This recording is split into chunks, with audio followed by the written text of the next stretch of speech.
যদি ওই লোকটা আমার প্রচুর পরিমাণ জ্বালাইছে, আমার ফিরে দিচ্ছে হাঁসগুলো ভালো হয়েছে। আসসালামু আলাইকুম ওয়া রাহমাতুল্লাহি ওয়া বারাকাতুহু। বাবা চলে আসছে তিনতলা আমাদের নতুন হাঁসের সেটআপের মধ্যে। এখানে যে সিলভার চিন হাঁসের 4টা ফিমেল দেখতেছেন, এগুলার নিচে নামায় নিয়ে যাবো। এগুলার একটা ট্র্যাজেডি কাহিনী আছে, মানে দুঃখজনক একটা গল্প আছে। এরা ছিল 5 জন। 5 জনরা আমি ঢাকা ডেলিভারি দিয়েছিলাম। সর্বপ্রথম চীন হাঁসের বাচ্চা ছিল এরা। ঢাকা যাওয়ার সময় রাস্তা দিয়ে যাইতে একটা মারা, বাকি 4টা তার কাছে ছিল। একদিন পরে সে বলতেছে এগুলো অসুস্থ, আপনি ফিরে নেন। আমি বলছি ঠিক আছে, আমার জিনিস আমার ফিরে দেন। যদি ওই লোকটা আমার প্রচুর পরিমাণ জ্বালাইছে, আর ওই লোকটারে আমি 2টা মেল 3টা ফিমেল বলি দিছি। কিন্তু পরবর্তীতে যখন এখন বড় হয়েছে তখন বুঝতে পারছি সবগুলোই ফিমেল। আলহামদুলিল্লাহ আমি খুশি হয়ে গেছি। ওই লোকটা আমার ফিরে দিচ্ছে হাঁসগুলো ভালো হয়েছে, কারণ ফাউল মানুষের কাছে হাঁস না থাকে ভালো। আমি কিন্তু তার পুরো টাকাটাই তাকে ফিরে দিছি। আমি সবসময় আপনাদেরকে বলি, আপনাদের জিনিস যদি আপনাদের হাতে পৌঁছায় দিতে না পারি, আপনাদের পুরো টাকাটাই পরবর্তীতে ফিরে দিতে আমি বাধ্য। দেখেন মাশাআল্লাহ, বাবা সবগুলো হাঁস আনি আস্তে আস্তে করে আমাদের হাঁসের সেটআপের মধ্যে ছাড়িয়ে দিতেছে। আপাতত এটাই আমাদের সিলভার চিন হাঁসের মেইন সেটআপ। এখানে অবশ্যই আমাদের আগে সিলভার চিন হাঁসের মেল ফিমেল আছে। এগুলা কিন্তু আমাদের পুরান না, এগুলো আমাদের নতুন সব। এখানে যতগুলো হাঁস দেখতেছেন সবগুলোই কিন্তু আমাদের ঘরের নতুন। যে ফিমেল গুলো এখন আনি ছাড়িয়ে দিতেছে বাবা, এগুলাও নতুন। এগুলা খুব দ্রুত ডিমে চলে আসবো। আমার পুরো সিলভার চিন হাঁসের সেটআপটা দেখে অবশ্যই মাশাআল্লাহ বলবেন, প্লিজ মাশাআল্লাহ বলবেন। গত ভিডিওতে আপনারা দেখছিলেন বাবা আমাদের পরীর ডিমগুলা ক্যান্ডেলিং করছিল।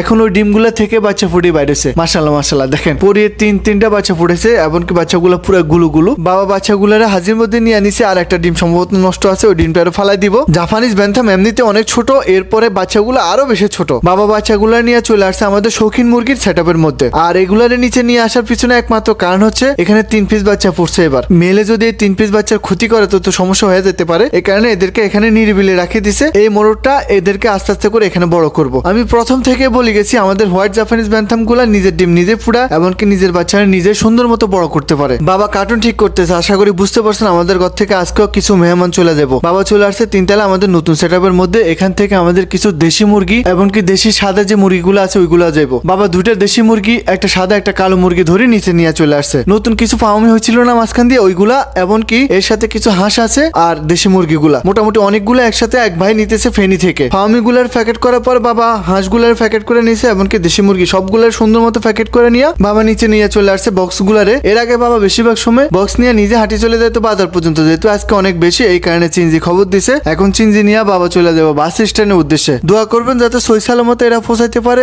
আর ভিডিওটা ভালো লাগলে অবশ্যই চ্যানেলটা ফলো করবেন।